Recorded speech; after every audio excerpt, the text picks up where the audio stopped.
Hello, ഇന്ന് ഞാൻ വന്നിട്ടുള്ളത് റവ ഇരിപ്പുണ്ടെങ്കിൽ വളരെ പെട്ടെന്ന് നമുക്ക് ചെയ്തെടുക്കാൻ പറ്റും നല്ലൊരു സ്നാക്കിൻ്റെ റെസിപ്പി ആയിട്ടാണ് കേട്ടോ. നല്ല ടേസ്റ്റാണ്, കഴിക്കാൻ അത്യാവശ്യം ക്രിസ്പി ആയിട്ടുള്ള ഒരു സ്നാക്കാണ്. കാണുമ്പോൾ ഒരു നെയ്യപ്പം പോലെ ഇരിക്കും, പക്ഷേ നെയ്യപ്പം അല്ല. അപ്പോൾ എല്ലാവരും ട്രൈ ചെയ്ത് നോക്കാം. നമുക്കിതെങ്ങനെ ചെയ്യുന്നത് നോക്കാം. അപ്പോൾ ആദ്യം തന്നെ ഞാനിവിടെ 1/2 കപ്പ് റവ ഒരു പാനിൽ ചേർത്ത് കൊടുക്കുന്നുണ്ട്. വറുത്തതാണെങ്കിലും ജസ്റ്റ് ഒന്ന് വറുത്തെടുക്കണം. അപ്പോൾ 2 മിനിറ്റ് അത്രയും മതി. റവ നന്നായിട്ട് ചൂടായിട്ട് ഒന്നൊരു നല്ല സ്മെല്ല് വരില്ലേ, അത്രയും നേരം ഒന്ന് വറുത്തെടുത്താൽ മതി. പിന്നെ കരിഞ്ഞു പോകാതെ ശ്രദ്ധിക്കുക, ലോ ഫ്ലെയിമിൽ ഇട്ടിട്ട് വേണം ചെയ്യാൻ. അപ്പോൾ നന്നായിട്ട് ഇളക്കി കൊടുത്തുകൊണ്ടിരുന്നാൽ പെട്ടെന്ന് തന്നെ റെഡിയായിട്ട് കിട്ടും. ഇപ്പോൾ അത്യാവശ്യം സ്മെല്ലൊക്കെ വന്ന് തുടങ്ങിയിട്ടുണ്ട്. ഇനി നമുക്ക് ഫ്ലെയിം ഓഫ് ചെയ്തിട്ട് ഇത് ചൂടാറാൻ വേണ്ടിയിട്ട് ഒരു ബൗളിലേക്ക് ചേർത്ത് കൊടുക്കുക. ചൂടാറിയതിന് ശേഷം നമ്മൾ ഇതിനകത്തോട്ട് 1/2 കപ്പ് പഞ്ചസാര ചേർത്ത് കൊടുക്കുന്നുണ്ട്. പിന്നെ ഇതിലേക്ക് നമ്മൾ ചേർക്കുന്നത് ഒരു 1/4 ടീസ്പൂൺ ഉപ്പാണ്. അതേപോലെ തന്നെ ഒരു 1/4 ടീസ്പൂണിൻ്റെ അടുത്ത് ബേക്കിംഗ് സോഡ ചേർത്തിട്ടുണ്ട്. പിന്നെ നമ്മൾ 1/2 ടീസ്പൂൺ ഏലക്കപ്പൊടിയും കൂടെ ചേർത്തിട്ടുണ്ട്. പിന്നെ ഒരു 3/4 കപ്പ് മൈദ ചേർത്തിട്ടുണ്ട്. മൈദക്ക് പകരം ഗോതമ്പൊടി എടുക്കാം, പക്ഷേ മൈദ ആകുമ്പോൾ നല്ല ടേസ്റ്റാണ്. പിന്നെ ഇതിലേക്ക് 1/2 കപ്പ് പാല്, നമ്മുടെ പശുവും പാലുണ്ടല്ലോ, അതും 1/2 കപ്പ് വെള്ളവും കൂടെ ചേർത്തിട്ടുണ്ട്. അപ്പോൾ വെള്ളം നിങ്ങൾ ഒഴിക്കുമ്പോൾ 1/2 കപ്പ് ഒരുമിച്ച് ഒഴിക്കണമെന്നില്ല, കുറച്ച് കുറച്ചായിട്ട് ഒഴിച്ച് നോക്കിയാൽ മതി. എന്നിട്ട് ഒരുപാട് ലൂസാണെങ്കിൽ 1/2 കപ്പ് മുഴുവൻ ചേർക്കണ്ട. അപ്പോൾ എല്ലാം കൂടെ ചേർത്തിട്ട് നന്നായിട്ട് നമുക്കിതൊന്ന് മിക്സ് ചെയ്തെടുക്കാം.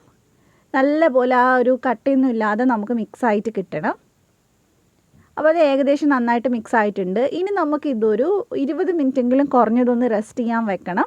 അപ്പോൾ ഒരു 20 മിനിറ്റൊക്കെ ആകുമ്പോഴത്തേക്കും ആ റവ നന്നായിട്ട് കുതിർന്ന് കിട്ടും. അപ്പോൾ കുറച്ചും കൂടി ഒന്ന് തിക്കായിട്ട് കിട്ടും.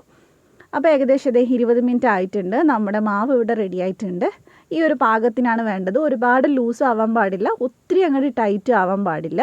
അപ്പോൾ നിങ്ങൾ ചെയ്തിട്ട് ഒരുപാട് ടൈറ്റ് ആണെന്ന് തോന്നുകയാണെങ്കിൽ 1-2 സ്പൂണ് വെള്ളമോ പാലോ എന്തെങ്കിലും ഒഴിച്ചു കൊടുത്താൽ മതി.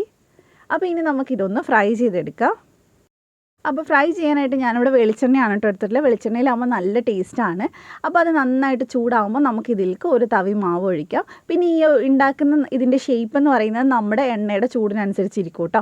അപ്പോൾ പെട്ടെന്ന് തന്നെ അതിങ്ങോട്ട് പൊങ്ങി വരും. പൊങ്ങി വരുന്ന സമയത്ത് നമ്മളൊന്ന് തിരിച്ചിട്ട് കൊടുത്താൽ മതി. പിന്നെ അതേപോലെ തന്നെ ഇത് നമ്മൾ ഇടുമ്പോൾ കുറച്ച് ചൂട് കൂട്ടിയിട്ടിട്ട് കുറച്ച് കഴിയുമ്പോൾ ഒന്ന് ലോ ടു മീഡിയം ഫ്ലെയിമിൽ വെച്ചിട്ട് വേവിക്കുക. എന്നാലേ ഉള്ളു നന്നായിട്ട് വേവുള്ളൂ, ഇല്ലേ പുറം മാത്രം അങ്ങ് കളറായി പോവും.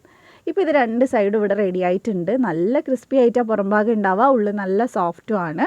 അപ്പോൾ ഇനി ഇത് നമുക്ക് എടുത്ത് മാറ്റാം. ഒരു ടിഷ്യൂ പേപ്പറിലേക്ക് മാറ്റിയാൽ മതി. ഇതേപോലെ തന്നെ നമുക്ക് അടുത്തത് ഒഴിച്ചു കൊടുക്കുക. പിന്നെ ഒഴിക്കുമ്പോൾ ശ്രദ്ധിക്കുക, നമ്മൾ ഹൈ ഫ്ലെയിമിലല്ല ചെയ്യുന്നത്, ഒരു മീഡിയം ഫ്ലെയിമിൽ വെച്ചിട്ട് ഒഴിച്ചു കൊടുത്താൽ മതി. അതുപോലെ തന്നെ നമ്മളിത് ഒരുപാട് തീ കുറച്ചിട്ട് വേവിച്ചാലും ഉള്ളിൽ എണ്ണ കയറും. അപ്പോൾ ഇതിവിടെ പൊങ്ങി വന്നിട്ടുണ്ട്, നമുക്കൊന്ന് തിരിച്ചിട്ട് കൊടുക്കാം. പിന്നെ ഒരുപാട് കുഴിയുള്ള പാനിലാണ് നമ്മൾ ഫ്രൈ ചെയ്യുന്നതെങ്കിൽ നല്ല ബോൾ മാതിരി ഉണ്ടാവുക, അല്ലെങ്കിൽ നന്നായിട്ട് പരന്നിട്ട് നെയ്യപ്പം മാതിരി ഉണ്ടാവും സാധാ പാനിൽ ചെയ്യുമ്പോൾ. അപ്പോൾ അതൊക്കെ നമ്മൾ എടുക്കുന്ന പാനിനും അതുപോലെ തന്നെ എണ്ണയുടെ അളവിനൊക്കെ അനുസരിച്ചിരിക്കും. അപ്പോൾ ഞാനിവിടെ എല്ലാം ഫ്രൈ ചെയ്തെടുത്തിട്ടുണ്ട്. കണ്ടില്ലേ, ഇത് അത്യാവശ്യം കുറേ നേരം മേൽഭാഗമൊക്കെ നല്ല ക്രിസ്പി ആയിട്ടിരിക്കും. പെട്ടെന്നൊന്നും അങ്ങനെ സോഫ്റ്റ് ആവില്ല, നല്ല മുരിഞ്ഞിട്ടാണ് കേട്ടോ ഉണ്ടാവുക. കാരണം റവയല്ലേ, അപ്പോൾ അത്യാവശ്യം മുരിഞ്ഞിട്ടാണ് ഉണ്ടാവുക. പക്ഷെ ഉള്ളിൽ നല്ല സോഫ്റ്റും ആയിരിക്കും. ഒരുപാടൊന്നും അങ്ങനെ എണ്ണയൊന്നും കുടിക്കില്ല. നമ്മൾ ഫ്രൈ ചെയ്യുന്ന സമയത്ത് നന്നായിട്ട് ശ്രദ്ധിച്ചാൽ മതി. അപ്പോൾ എല്ലാവരും ട്രൈ ചെയ്ത് നോക്കുക, എന്നിട്ട് എൻ്റെ അടുത്ത് ഫീഡ്ബാക്ക് പറയാം. നിങ്ങൾക്ക് റെസിപ്പി ഇഷ്ടമായിട്ടുണ്ടെങ്കിൽ ചാനലൊന്ന് സബ്സ്ക്രൈബ് ചെയ്യുക. അതുപോലെ തന്നെ മറ്റൊരു നല്ല വീഡിയോ ആയിട്ട് നമുക്ക് വീണ്ടും കാണാം ഇൻഷാ അല്ലാ. Thank you for watching.